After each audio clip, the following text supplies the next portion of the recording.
From the time she was a little girl, Diane Corso knew she was different from other kids. I can remember at a very young age being real routine and scheduled, literally laying out my clothes in kindergarten from the head to the toe and everything in order. The stuffed animals in the same position every day. I would then have to make sure the iron was off, the curling iron was off, the garage door was shut, checking until it exhausted me. Diane's obsessive compulsiveness escalated as a teenager. Her world and her routines changed when Diane's family moved from small-town Indiana to Florida for her dad's new job. Diane's dad, Lee Corso, is well known in sports circles for his career as a football player, coach, and ESPN commentator. When you're a girl at 13, you're going through all the things, and it was mid-year, and I was kind of taken from a life that I knew my whole life and plucked into a completely different environment. But it wasn't until she was in her 20s, finished with college and working as a teacher, that Diane's OCD became dangerous. She was obsessed with exercise, sometimes running more than 25 miles every day, and developed the eating disorder anorexia. While the disease is commonly associated with teenagers, suffering from anorexia as an adult brings an additional set of challenges. I was on my own, I was independent, I was working, living by myself, and so I isolated myself, and I didn't have parents that could say, you need help, get help, we're putting you in treatment right now. While anorexics find comfort in controlling what they put in their bodies, that false sense of comfort can be dangerous and even deadly.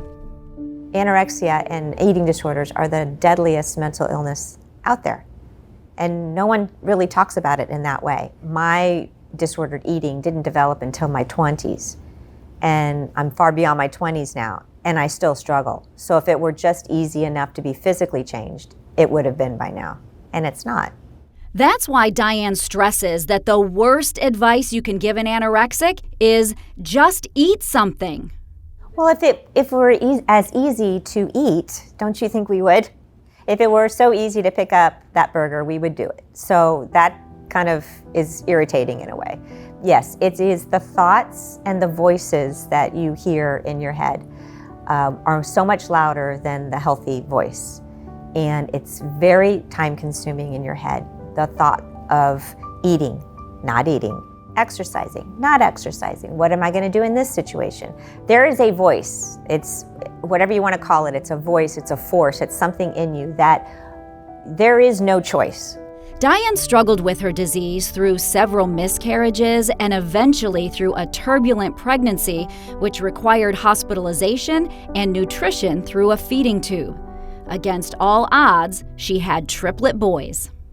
At one point in the book, you share about when you were at a restaurant with the boys. Yes. And one of them told the waiter, "Oh, Mom doesn't eat." Yes. Was that kind of a first, like, whoa? Yeah, that was a moment of like, oh God, now they're really catching on. They were at the age, at first, when they're younger, as a parent, you can skirt through anything. They're so self-absorbed, they don't get it, which is fine. But I'll never forget, we were at, I think it was probably like an IHOP. And they were all ordering, and then she said, "And for you?" And he said, "Don't worry, she doesn't eat." And the lady didn't say anything, she was like, fine. But I thought to myself, oh shoot, this is penetrating. It was her commitment to being a good mom that drove Diane to therapy, which encouraged her to journal about her battle. Eventually, her journal entries became a book titled The Uncomfortable Truth, where Diane shares her life as a work in progress. This is a disease. This is mental. This is not physical. It looks physical, and that's the treatable part. It's the mental that needs to stick. Diane hopes sharing her story helps educate others and provides support to those who struggle with eating disorders. Unfortunately, we live like a hugely weight-obsessed culture. Thinness is praised. Fitness is praised. So we kind of fall into that category, and we can't get out of it because the culture approves of it. So for somebody who's living through it, yeah, you don't want to end up 30 plus years like this. Because I'm sitting here saying it is so hard to stop. I have a lot going for me.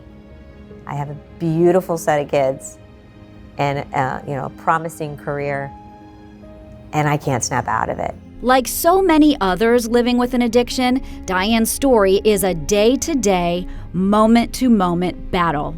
I don't have a chapter at the end of the book that says, guess what? I'm so recovered. I'm there.